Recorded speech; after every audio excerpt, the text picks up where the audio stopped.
today we are up over 5% in the XBI, which is the biotech. Hey everybody, hope you had a great trading week. Make sure you stay to the end because we're going to go over the indexes and what to expect next week. So we've got a long 3-day weekend here, but there's a lot of ground to cover. I'm going to have a bunch of longs and a couple shorts, but we're kind of washed out, and I'll explain how I'm coming to that conclusion very, very shortly. But what I want to focus on right here is just let's talk about what is going up today, what sectors are hitting higher highs, what sectors are not hitting higher highs. Because that's where the money is going to go, right? And that's what we want to do. We want to go to where the money is. So this is a note I put out in last night's newsletter. For a free version of the newsletter, there is a link in the description. You see this positive RSI divergence? That let us know that something was coming. Now, when that was coming, we don't know, right? But today we are up over 5% in the XBI, which is the biotech. Now, the one thing I will say about biotech is not hurt as much by inflation. It's inflation resistant. It's not inflation bulletproof. Huge difference. But this sector, start looking at it. When you come through a recession, when you come through a pull, when you come through a correction, whatever we're about to go through, you get new leaders. Leaders seem to make the most sense would be ones that are not going to be hit that hard by inflation. Right? You're still going to need the drug. You might not need the new iPad, but you're certainly going to need the medication. So just think about it from that perspective. One of the trades that we did in the trading room, and you could have followed along in the newsletter as well, but see this line right here? Let me draw that a little bit better. And you have down here, and you can see this divergence very, very clearly. Wonder why those lines moved. But you can see that divergence very clearly. So all I was looking for was, see how we didn't take out that low? They kind of took you down there for like a second, and then that was it. Formed this hammer bar, which we should all kind of just look at that hammer so you kind of get it. I mean, they kind of set you up perfectly, right? This is actually tweezers, even though they're separated. That usually marks a bottom. So it's pretty clearly defined, and we did fairly well with that. At one point, I think we were up over 30% in it today, or 25%, something like that. Closed up 18%. I think there's a lot more meat on that bone over time. At a minimum, I think you're going to see test this 50-day, which should get you to $8. 3 to 8 is still not a bad trade. I mean, if you're looking at it from that perspective, right? So I mean, just from that perspective, you're looking at a 54% move, $2.83. Even if you were using the absolute low, you're risking $1 to make $2.83. Your risk versus reward is still at 2.5, 3 to 1, depending upon how fast you can move. So I like that trade. Let's call it 2 to 1 with slippage. It's still a great trade in this market. And I think resistance is really what you're looking for, right? Who is resistant to inflation? We saw that again today with CRISP. Now, this is setting up for a massive move, in my opinion, and I'll explain why. The very first thing I would focus on is what happened when we got to the 50-day. Well, we had the one day where they gave us the flim-flam and they pulled underneath, right? They give us that day where they make you think, oh, it's going to break, right? And then the people that bought up here, all their hopes and dreams are gone. Bam, right? Gaps down, gaps down. You're wondering why you bought the stock, second guessing trading, the whole 9 yards. Then you revert, and then you pop over, and then you gap up. Again, well, this can't keep going on. That's the conversation people are having in their head. But this gap down was just created a gap here, and there's a gap here, creating a little island. So we have a saying, and the saying goes as this: first mouse gets the trap, second mouse gets the cheese. Very simple to put into perspective. So here you are, and this would be the first time that we tried to break through that level and failed. Even if you're like a huge can slim guy, when he would go back into these trades for a second time, he would increase position size if you really look into some of his notes. And the reason is because the probability that if it breaks that level and really goes this time, it has a higher degree of probability of going. And I think that this fits the model of exactly what we're looking for, right? Up and in, and then maybe make 10, 15 points at a minimum, but get you in the right sector. All we did was get overbought, come back down, test, and work off that overbought. And now we're heading back up. 50-day tells you everything you really need to know there. So I would focus on that name. And I would really pay attention to what's going on here in the solar names. Now, TAN was up, but I don't like trading that because I don't want to trade all of them. I want to trade the ones that are going to benefit the most from what's going on if we get rid of tariffs. But you should be able to see this huge cup here. And then after that cup, we have a channel right here. And that channel, you always want to clone these and just see where they lie. There's actually a reason why even TrendSpider or any charting service has that clone there. That's nothing, crazy. But you see that you're sitting right here. So here's your cup, here's your handle. So you have a cup and a handle, and then you're looking at this line right here, and you're also wondering what's going to happen right here. So this is something we definitely want to focus on. We definitely want to focus on this range and see how it acts. But it'd be nothing for this cup and handle that if this works, for this to come out and break that level and for us to push higher. Now, to get up to 312 from 288, we haven't had returns like this in some time. So what we want to focus on is, do we want to buy this out of the handle? Do we want to buy it up here? I want to buy it down here somewhere. I need to see how it acts. But when you look at how we've acted over the past couple of days and the reversals you're seeing at the 50-day, I would suggest paying attention to that. And I would really be paying attention to stocks near their 50-day more than anything else right now, because we know that the 50 days where institutions buy. I use a simple moving average. If you want to use an EMA, that's entirely up to you.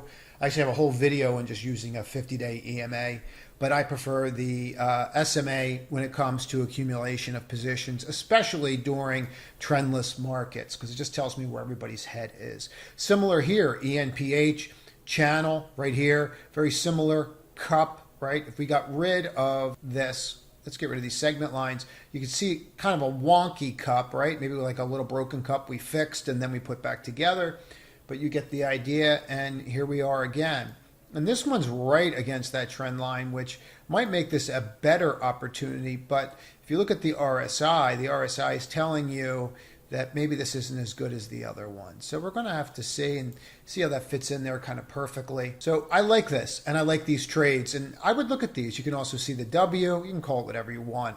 Bottom line here is we know that no matter what you're going to call this, this is setting up the kind of springboard and possibly retest these levels, these 217, 218 levels. Now, we could see some political motivation here. We could see more tariff news, right? They need to do something to spur the economy. And one of the things they're talking about, and even NE came out and said it, and you saw utilities get absolutely clobbered. NE came out and said it and actually traded up on the news. It looked like we were going to finally break that level and push, only to have our hopes and dreams smashed and have this thing come back down. But I think it's very interesting because they would benefit greatly from this. And I'm leaning towards the fact that this is probably going to happen. Now, if you just look at these on a longer term basis, you go out to the weekly, you kind of see how you're sitting right in there no matter how you point up. Again, tweezers up here, but look down here too.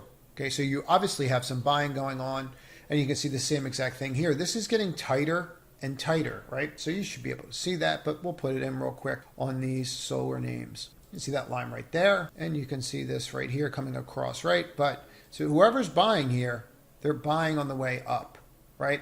So this is going to get into a zone in about a couple months, but in the meantime, just watch this level, because if you flip up over that, right, you always start with the daily and then go back to longer time frames to get a better sense of what's really going on out there. Now, VIVO, Bioscience, and I'm going to suggest that you consider looking at different stocks besides NVIDIA, AMD, and Tesla, because when you come out of whatever you want to refer to this, of the bear market, the correction, the recession, the inflation, whatever label you want to give it is fine, but new leaders emerge when you go through pain like this. That's all you need to know. So if we look at something like this, we can easily quantify what's going to happen, right? We tried to break out and we didn't. We all know what this is right here, right? We all know that this is a bearish engulfing, how this bar completely encapsulated this bar. I'm interested in the body, but in this case, everything encapsulated. So if this can negate, and we can negate that bearish engulfing at the top of this, after you have the shooting star little pattern right here, well, that pretty much tells you everything you need to know. So we tried to break out and failed. What was that saying we had? First mouse gets what? Trap. Second mouse gets what? The cheese, right? So you can kind of see why you might even want to go heavier here, because now you're closing up on this level, and look where you're at here. So I'm pointing up, so I really don't have a negative divergence because I still have to give it the opportunity, but I'm not overbought and I'm back up here. So all we did was work that off, hold the 50 as we just talked about, that's the levels we really want to watch. Bonk, bonk, and now we're ripping. Subscribe to the channel and make sure you click all notifications, because what we go over here is timely and you want to be notified of it when it comes out. So the majority of content that I produce is just timely content. It's not something you can look at all the time, especially with certain stock names. Especially now we're really moving. So this is a very similar pattern that people have seen. You'll recognize this as a bullish hook reversal. You can see this right here. Some people would even call this a bullish homing pigeon. I'll link that video at the end of this one. It's about 15 minutes long. I'd really recommend that you watch that candlestick video. But what you're going to see here is you're going to see a really clean line. Now, there's your clean line, and look what happened. We got over that today, didn't we? Came near the 50. Notice I'm only showing you the 50-day, and we held. You only really want to be looking at stocks unless you're trying to do huge turnaround plays like we were doing with the LABU trade. You only really want to look at stocks right now that are over the 50 because they're the ones that are showing they still have institutional support. And that's what you're seeing right here. And this is pretty much textbook stuff. This could legitimately be in anybody's textbook. Comes back down to this level, right, where we broke out, retest support, confirms that this level of support goes higher. So now I have a support level, the 50-day, and I have this trend line that's broken. What are we looking for? We're looking for stocks that are going to give us more than one data point to enter. This is giving me just off the rip, 1, right? 2, 3, 4, just off the rip. Now, if you want to get super technical, this bar today closed over 1, 2, 3. So in the past 3 days, we just eclipsed the closes. That's important to pay attention to things like that. So this could move higher if you take a look at it on the weekly. Let me just squeeze this down a little bit so you can kind of get this. Your high doesn't get any cleaner, right? Doesn't get any cleaner on the levels that you need to look at. So, and that's what I would focus on. I would focus on those levels and go from there. But I really do like this, and I like the fact that I don't have a lot of overhead resistance going out. How do we know we don't have a lot of overhead resistance? Because it's not out that long. So that's what we're trying to focus on. Names like this, right? You can easily get back up to that 211 and test up there. This was really interesting to me today. So we had major selling down, right, on bookings. Let's clean up this particular line. And we are under the 50. But I like this reversal today. And so if you drill into this a little bit on a 15-minute, you'll notice, like, look how oversold you got here, right? So we drilled down a little bit just to kind of see the situation that we were in. You could kind of see that it was setting up to maybe bounce, right, as this reading was there. But then you just drill out a little further, maybe get a better picture by just looking at like an hourly, seeing if you could find something that you should be paying attention to. And you pretty much start to find something you should be paying attention to, right? So now you see this level at 1909. So we really want to pay attention to that level going forward. And again, we're not looking for much here. I just think that this has the potential, after being exhausted, to trade itself back to 2000. I don't think that's a ridiculous level. If peace talks kick in, more people are going to travel.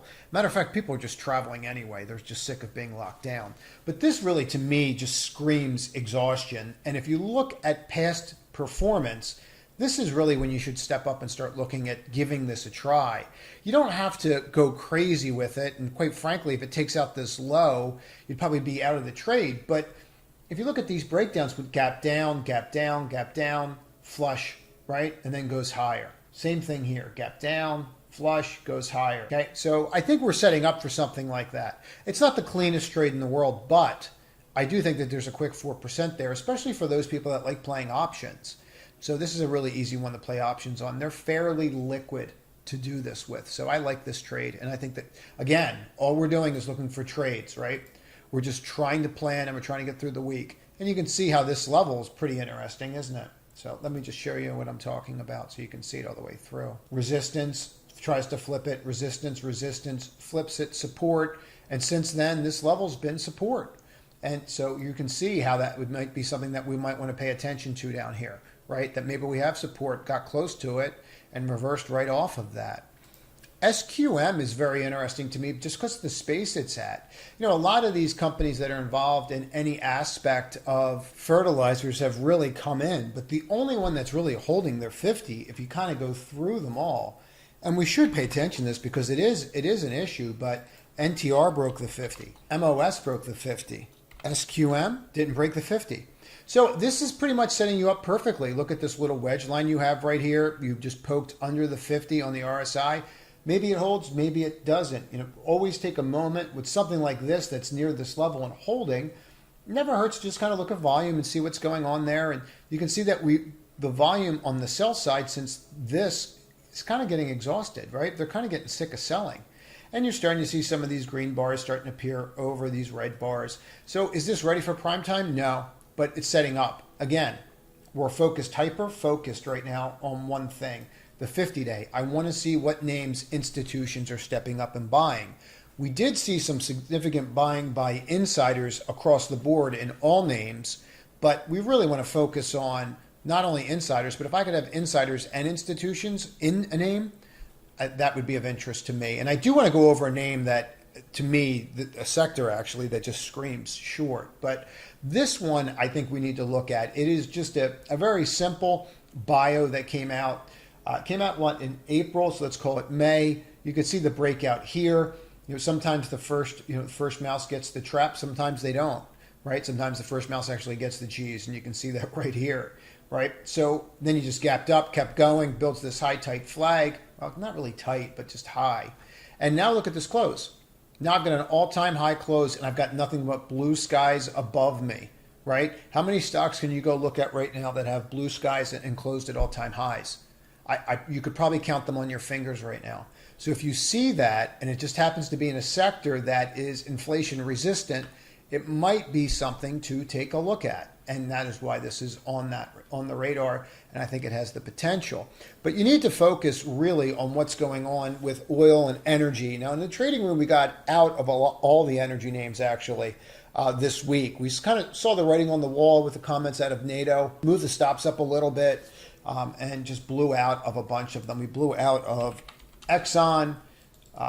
Obviously that worked out really well. And this one I was in since about 480 and just kept adding on the way up. I really liked it, waited for it to flip. Once we broke that doji and closed below, that was it. I was out.